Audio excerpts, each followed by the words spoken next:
बिहार से खास खबर ये है कि नीतीश कुमार दिल्ली आ रहे हैं और उधर मोदी भी इस महीने के आखिरी में पटना जा रहे हैं। नीतीश कुमार का दिल्ली आना और मोदी का बिहार जाना दोनों घटनाएं कोई सामान्य दौरा नहीं है और चुनाव के वक्त इसको बिल्कुल भी हल्के में नहीं लिया जा सकता। बताया ये जा रहा है कि नीतीश कुमार परसों एक बैठक होने वाली है, 25 मई को एक बैठक होने वाली है एनडीए मुख्यमंत्रियों की, उसमें हिस्सा लेने के लिए वो आ रहे हैं और कल वो पहुंच जाएंगे दिल्ली। और जाहिर है एनडीए के मुख्यमंत्रियों की बैठक होनी है तो नीतीश कुमार की मुलाकात पीएम मोदी से भी होगी, अमित शाह से भी होगी। लेकिन ध्यान देने वाली बात यह है कि नीतीश कुमार इसके पहले अभी जब भी वो दिल्ली आए तो उन्होंने ना मोदी से मुलाकात की थी और ना अमित शाह से, बल्कि जेपी नड्डा के घर पर जो एक बैठक हुई थी एनडीए के नेताओं की, उसमें भी नीतीश शामिल नहीं हुए थे। और नीतीश कुमार का ये कोई पहली बार नहीं है कि वो दिल्ली आए और उन्होंने ना अमित शाह या मोदी से मुलाकात की। जब से ये तीसरी बार सरकार बनी है मोदी की और उसमें नीतीश कुमार जब से एनडीए के साथ जुड़े हैं तब से कई बार ऐसा हुआ, चाहे वो मनमोहन सिंह की मृत्यु के वक्त बाद में जब उनके घर शोक संवेदना प्रकट करने गए थे नीतीश कुमार अभी हाल में, तब वो नहीं गए, नहीं मिले वो मोदी से या शाह से। वो अपने एक सहयोगी के घर शादी में शामिल होने आए तब भी वो नहीं मिले। इसके पहले नीति आयोग की बैठक हुई थी, ये बात है जुलाई 24 की, पिछले साल जब जून में सरकार बन गई मोदी की, और जुलाई में नीति आयोग की जो बैठक हुई थी उसमें भी नीतीश कुमार नहीं आए थे। और नीतीश कुमार बार बार जिस तरह ये बैठकों से नदारद हो रहे थे या नहीं मिल रहे थे, उस पर कई बार सवाल उठ रहे थे कि क्या नीतीश कुमार अब बने रहेंगे एनडीए में। और जनवरी का महीना याद करिए जब ये चर्चाएं काफी तेज हो गई थी कि नीतीश कुमार अब पलटी फिर से मार सकते हैं, क्योंकि वो जो मकर संक्रांति का वक्त था उस समय जिस तरह चूड़ा दही का भोज चल रहा था और इधर उधर लोगों का मिलना चल रहा था, पटना में नए राज्यपाल ने जब काम संभाला था उस दौरान बार बार ऐसी चर्चाएं हुई कि नीतीश कुमार अब फिर से पाला बदल सकते हैं। लालू जी ने भी कहा था कि उनके लिए दरवाजे खुले हैं। हालांकि नीतीश कुमार ने फिर से ये कहा मंच से, और एक बार नहीं कई बार जब भी मोदी के साथ उन्होंने मंच साझा किया उसके बाद उन्होंने बार बार ये कहा कि अब हम यहीं रहेंगे, अब हम कहीं नहीं जाएंगे और अब हम वो गलती दोबारा नहीं करेंगे। और अभी पिछले कुछ बार से तो नीतीश कुमार बार बार अटल जी का नाम भी ले रहे हैं, यानी वो एक तरह से बीजेपी को ये संदेश भी दे रहे हैं कि अगर मैं फिर से मुख्यमंत्री बनता हूँ तो ये भी अटल जी का सपना पूरा करने जैसा ही होगा। क्योंकि बीजेपी के नेता ये कहते हैं कि अब की बार हमको बीजेपी का मुख्यमंत्री बनाना है, क्योंकि अटल जी का सपना था बिहार में बीजेपी का मुख्यमंत्री बने। लेकिन नीतीश कुमार ये कहते हैं अभी कि अटल जी ने मुझे सीएम बनाया, यानी अब वो अपना सीएम बनने का जो श्रेय है वो देते हैं अटल बिहारी वाजपेयी को। और इस तरह वो बीजेपी को ये संदेश भी दे रहे हैं कि मेरा सीएम बनना अटल जी के सपने को पूरा करने जैसा ही होगा। तो ये नीतीश कुमार की एक अलग किस्म की राजनीति चल रही है। और इस राजनीति में जब भी वो पिछले महीनों में आए दिल्ली और उनकी मुलाकात नहीं हुई मोदी, शाह या जेपी नड्डा से, तो सवाल उठने लाजमी थे कि आखिर नीतीश कुमार मिलते क्यों नहीं? क्या उनको मोदी शाह की तरफ से समय नहीं मिलता, या नीतीश कुमार खुद इन नेताओं को अभी इग्नोर कर रहे हैं? क्योंकि ऐसा लग रहा था कि बिहार चुनाव के पहले नीतीश कुमार अपना पलड़ा भारी करने के लिए कुछ शर्तें रख सकते हैं, और उसमें सबसे पहली शर्त तो यही है कि नीतीश कुमार को मुख्यमंत्री का चेहरा घोषित किया जाए। लेकिन ये काम अभी तक नहीं हुआ है। बीजेपी ने अब तक इस पर अपने पत्ते नहीं खोले हैं। सीट शेयरिंग को लेकर भी एनडीए में अभी कोई बात नहीं चली है। इस बीच जो चिराग पासवान की मुलाकात हुई नीतीश कुमार से, उसमें भी सवाल उठे कि आखिर इस मुलाकात के मायने क्या थे, क्योंकि चिराग पासवान को लेकर भी जिस तरह के पोस्टर्स लगे और दूसरी तरफ चिराग पासवान ये कह रहे हैं कि नीतीश जी ही सीएम रहेंगे। तो ये सारी बातें जो हैं ये बता रही हैं कि एनडीए के नेता भी जानते हैं अभी कुछ स्पष्ट नहीं है, भीतर खाने बहुत सारी चीजें चल रही हैं, समीकरण बदल सकते हैं और सब एक दूसरे की हैसियत को इस समय एक्चुअली तौल रहे हैं कि कौन कितना मजबूती से यहाँ पर खड़ा हो सकता है। और मजबूती से खड़े होने का मतलब महागठबंधन के सामने, क्योंकि तेजस्वी यादव और राहुल गांधी इन दोनों नेताओं के कारण इस समय बीजेपी और नीतीश कुमार की हालत खराब हो चुकी है। तेजस्वी यादव के जो रोजाना उनके पोस्ट आ रहे हैं वो रोज किसी न किसी बात को लेकर नीतीश कुमार को घेर रहे हैं।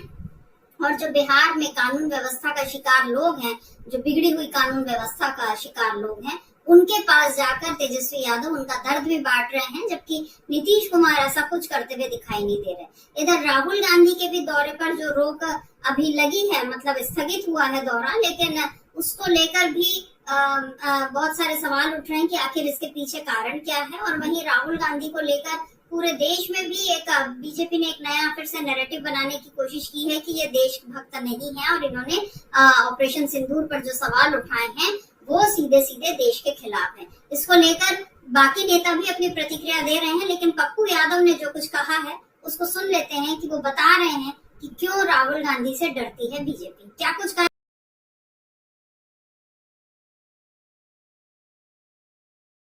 गांधी से डरेंगे। राहुल गांधी सबके लिए खतरा बन गया है, इन गलत लोगों के लिए खतरा बन गया, आम आदमी की आवाज है।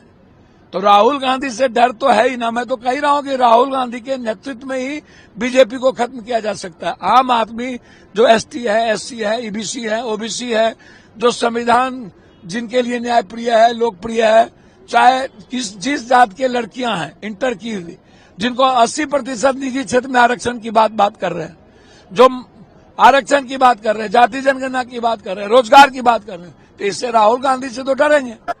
आज आप राहुल गांधी के नेतृत्व में सभी जगह चुनाव लड़िए, एनडीए देखिए खत्म होगा। तो पप्पू यादव का ये बयान बता रहा है जिसमें वो साफ साफ ये बोल रहे हैं कि बीजेपी को अगर कोई, एनडीए को कोई अगर हरा सकता है तो वो राहुल गांधी ही है। यानी उनके राहुल गांधी के नेतृत्व पर अब महागठबंधन का भरोसा, और पप्पू यादव अभी उसका सीधे सीधे हिस्सा नहीं है, लेकिन वो कांग्रेस के पूरे समर्थन में है। और ये समझ में आ रहा है कि बिहार में कांग्रेस को जहां जरूरत पड़ेगी पप्पू यादव उसमें साथ देंगे। और उधर जो कांग्रेस की अपनी तैयारी है, किस तरह वो अपना जनाधार और सीटों को बढ़ाने के लिए पूरी प्लानिंग उसको कर चुकी है, राहुल गांधी उस पर काम कर रहे हैं। इस बारे में हम पहले चर्चा कर चुके हैं। लेकिन एनडीए का जो हाल है वो भी अब एक बार देख लेना जरूरी होगा, क्योंकि एनडीए का जो हाल है इस बार बहुत अच्छा नहीं दिख रहा। कहने को तो वो बता रहे हैं कि जो 5 पांडव की तरह बता रहे हैं, एनडीए के जो घटक दल हैं यानी बीजेपी, लोजपा, जेडीयू, जीतन राम मांझी की जो पार्टी है, ये सारी पार्टियों को मिलाकर राष्ट्रीय लोक मोर्चा 5वां जो दल है, ये सब मिलाकर ये बोल रहे हैं कि 5 हम पांडव हैं और हम इसको लेकर मतलब हम बहुत मजबूती से लड़ रहे हैं। लेकिन पिछले चुनाव में इनका क्या कद रहा है, किस तरह से 2024 के लोकसभा चुनाव का हम देख लेते हैं आंकड़े कि क्या कहते हैं आंकड़े, उससे समझ में आएगा कि कैसे एनडीए में अभी बहुत कुछ ठीक नहीं है। क्या है आंकड़े देख लेते हैं। 2024 का जो लोकसभा चुनाव था इसमें एनडीए ने बिहार में 40 में से 30 सीटें जीत ली थी। काफी सीटें आई, मतलब बहुत अच्छा वो है कि 30 सीटें सीधे सीधे एनडीए को मिली। लेकिन इसमें ध्यान देने वाली बात यह है कि जेडीयू को 12 मिली और बीजेपी को भी 12 मिली, और चिराग पासवान की एलजेपी को 5 मिली, और हम जो है जीतन राम मांझी की पार्टी उसको 1 सीट मिली थी। तो यानी जीतन राम मांझी को 1 सीट मिली, फिर भी उनको केंद्रीय मंत्री का पद दिया गया। यानी एनडीए में उनको बताया गया कि आपकी अहमियत काफी है। अब जीतन राम मांझी ये कह रहे हैं बिहार चुनाव को लेकर कि मुझे अभी 40 से ज्यादा सीटें उन पर उनकी दावेदारी को ठोक रहे हैं। और उन्होंने पिछले दिनों एक कार्यक्रम भी किया था पटना में, और जिसमें उन्होंने कहा था कि हम अपनी ताकत बताएंगे। अपनी ताकत बताने का मतलब है कि जीतन राम मांझी भी अभी अपनी डिमांड रख सकते हैं। इधर चिराग पासवान का जो मसला है, नीतीश कुमार से जो उनकी भेंट हुई उसके बारे में ये बताया जा रहा है। चिराग पासवान ने तो ये कहा कि मेरे मंत्रालय का कार्यक्रम था और मैं उनसे सौजन्य भेंट करने गया था और बड़ी अच्छी भेंट हुई, बहुत अच्छी बात है।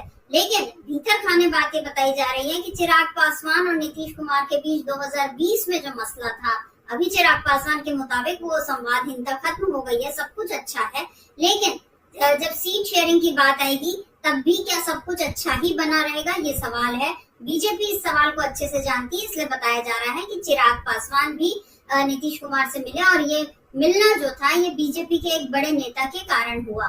लेकिन बताया जा रहा है कि इस मुलाकात में सीट शेयरिंग को लेकर जो बातें सुलझ जानी चाहिए थी वो नहीं सुलझी है। नीतीश कुमार जाहिर है अभी भी 100 से ज्यादा सीटें मांग रहे हैं, जेडीयू है, उनको मुख्यमंत्री हैं, तो वो बीजेपी से कमतर तो नहीं दिखना चाहेंगे।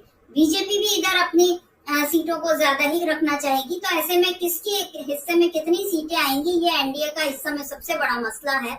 और इस पर मोदी अब काम करते हुए दिखाई दे रहे हैं, क्योंकि मोदी का 29 मई का जो दौरा बताया जा रहा है, पटना आएंगे मोदी, और पटना में आकर वो पटना एयरपोर्ट के नए टर्मिनल का उद्घाटन करेंगे, ये बताया जा रहा है, और बिहटा एयरपोर्ट का शिलान्यास भी करेंगे। उसके बाद वो रात को वहां रुकेंगे, यानी पटना में मोदी रात को रुकेंगे। अगले दिन वो रोहतास जाएंगे और वहां के विक्रमगंज में उनका कार्यक्रम होगा। अब इस पर सवाल उठ रहे हैं कि मोदी को क्या इस समय इतनी फुर्सत है कि वो बिहार में 2 दिन रहेंगे, 29 को भी और 30 को भी। क्यों नहीं वो 29 को ही जाकर सुबह से शाम तक पूरे कार्यक्रम निपटाकर आ गए? क्यों उनका 29 और 30 का कार्यक्रम रखा गया और उसमें भी 29 तारीख को पटना के एयरपोर्ट के जो नए टर्मिनल का उद्घाटन और रात को पटना रुकने का क्या मतलब है? क्या रात को मोदी, नीतीश कुमार और चिराग पासवान के बीच जो मतभेद है, जो बताया जा रहा है कि सीट शेयरिंग को लेकर जो उनके बीच खींचतान है, क्या उसको दूर करने का काम मोदी करेंगे? और मोदी को ये काम क्यों करना पड़ रहा है? अभी आप याद कीजिए तो जेपी नड्डा भी पिछले कुछ महीने पहले गए थे और वहां पर नीतीश कुमार से उनकी मुलाकात हुई थी। नीतीश कुमार से मिल चुके हैं नड्डा, नीतीश कुमार से मिल चुके हैं अमित शाह, लेकिन फिर भी मोदी को अब इसमें उतरना पड़ रहा है। तो इसका मतलब है कि बिहार एनडीए में सब कुछ ठीक नहीं है और इसलिए मोदी अब अपने कार्यक्रम तो बता रहे हैं और हो सकता है विक्रमगंज में जो उनकी सभा होगी उसमें वो फिर से नीतीश कुमार की तारीफें करेंगे और बताएंगे कि वो उनके कितने लाडले मुख्यमंत्री हैं। इसके पहले अभी जो वो 24 अप्रैल को गए थे पहलगाम घटना के तुरंत बाद, वो बिहार ही गए थे सबसे पहले और वहां पंचायती राज का जो कार्यक्रम था, लेकिन उसमें वो भी एक पूरी तरह से चुनावी कार्यक्रम ही था, क्योंकि वहां पर मोदी ने पहलगाम घटना का जिक्र करते हुए हिंदी अंग्रेजी दोनों में कहा था कि मैं आतंकियों को उनके आखिरी छोर तक, धरती के आखिरी छोर तक जाकर पकड़ूंगा और मारूंगा। हालांकि पहलगाम के चारों आतंकी अभी भी कहाँ हैं ये किसी को पता नहीं और उनको कब सजा मिलेगी ये भी पता नहीं। तो मोदी का वो जो दावा था वो तो वहीं के वहीं ध्वस्त होता हुआ दिख रहा है। अब मोदी ऑपरेशन सिंदूर के बाद फिर से बिहार पहुंच रहे हैं। राजस्थान में जो उनका भाषण था वो कल सबने सुना। अब बिहार जाकर मोदी किस तरह इस ऑपरेशन सिंदूर को भुनाएंगे, किस तरह वो बताएंगे कि अब उनकी रगों में लहू के बाद सिंदूर बहते हुए तो हमने सुन लिया, अब बिहार पहुंचते पहुंचते सिंदूर किस चीज में तब्दील होगा हमको नहीं पता, लेकिन ये जरूर तय है कि ऑपरेशन सिंदूर को वहां भुनाने की कोशिश मोदी करेंगे, ये बिल्कुल साफ है। और नीतीश कुमार को भी लेकर वो बड़ी बड़ी बातें करेंगे। मोदी जिस तरह से इस समय बिहार में अपना वो जिस तरह नीतीश कुमार को संभालने में और एनडीए को संभालने में लगे हुए, उससे समझ में आ रहा है कि एनडीए जो दावा किया जा रहा है कि बहुत मजबूत है और आराम से हम जीत लेंगे और महागठबंधन को हम हरा देंगे, ये दावे जो है खोखले हैं, अभी इनमें कोई दम नहीं है। अगर दम होता तो फिर इस तरह मोदी को बार बार बिहार आने की जरूरत नहीं पड़ती। अभी उनका ये 4 महीने में तीसरा दौरा है बताया जा रहा है और अब आएंगे और क्या क्या बातें करेंगे ये देखेंगे। लेकिन इस बीच कल जो नीतीश कुमार पहुंच रहे हैं दिल्ली, उसमें किस तरह से उनकी मुलाकात होगी, क्या कुछ बातें होंगी, नीतीश कुमार मोदी से मिलेंगे, शाह से मिलेंगे, तो जाहिर है एनडीए का एक ये जो पूरा कॉन्क्लेव बताया जा रहा है जिसमें ये कि आगामी चुनाव को देखते हुए उसकी सारी तैयारी होगी, ऑपरेशन सिंदूर को भुनाने की तैयारी होगी। और ऐसे में नीतीश कुमार अगर बिहार का सवाल उठाते हुए जाति जनगणना की बात करते हैं, अगर कोई स्पेशल पैकेज की बात करते हैं, तो फिर एनडीए का, मोदी का रुख क्या होगा, बीजेपी का रुख क्या होगा। और अगर वो ये सारी बातें नहीं करते हैं, एनडीए के नेताओं के साथ बैठक में भी अगर नीतीश कुमार मोदी के सामने बैठकर भी अगर बिहार के स्पेशल पैकेज की बात नहीं कर पाते हैं या बिहार को विशेष राज्य का दर्जा देने की बात नहीं कर पाते हैं, तब तेजस्वी यादव और कांग्रेस किस तरह से घेरेगी नीतीश को, ये भी सोचने वाली बात है। तो नीतीश कुमार के दिल्ली दौरे से पहले काफी सियासी हलचल तेज हो चुकी है और ये दिख रहा है कि नीतीश कुमार का दिल्ली आना और 2 दिन के लिए दिल्ली आना, मोदी का 2 दिन के लिए बिहार जाना, ये सब कुछ अनायास नहीं है। एनडीए बहुत अभी प्लानिंग में लगी हुई है क्योंकि उसको भी इस बार पता है कि जमीन पूरी तरह से खिसक चुकी है, न भ्रष्टाचार पर लगाम लग रही है, न कानून व्यवस्था सुधर रही है, न बिहार में जो शिक्षा और स्वास्थ्य की जो सुविधाएं हैं वो दुरुस्त हो रही हैं। तमाम मसलों पर बीजेपी और नीतीश कुमार घिरते जा रहे हैं। ऊपर से महंगाई का वार ऐसा है कि बार बार जनता जो है वो पछता रही है कि हमने ऐसी सरकार क्यों चुनी जिसको हमारी तकलीफों का अंदाज नहीं है। कम से कम तेजस्वी यादव के साथ या राहुल गांधी के साथ बातचीत में जो लोग कहते हैं उससे तो यही अनुमान लगता है कि जनता को भी अब एहसास हो रहा है कि एनडीए को जिताकर उसने क्या गलती की है। अब देखना ये होगा कि नीतीश कुमार क्या इस गलती को बता पाएंगे, जनता तक ये मैसेज दे पाएंगे कि आपने गलती नहीं की और अब हम आगे सब कुछ ठीक करेंगे, या कि वो केवल बड़ी बड़ी बातें करेंगे, या कि वो कुछ बोलने की स्थिति में ही नहीं रहेंगे और मोदी आकर उनकी लाइमलाइट भी मोदी ले जाएंगे। बहुत सारी चीजें अभी होनी है।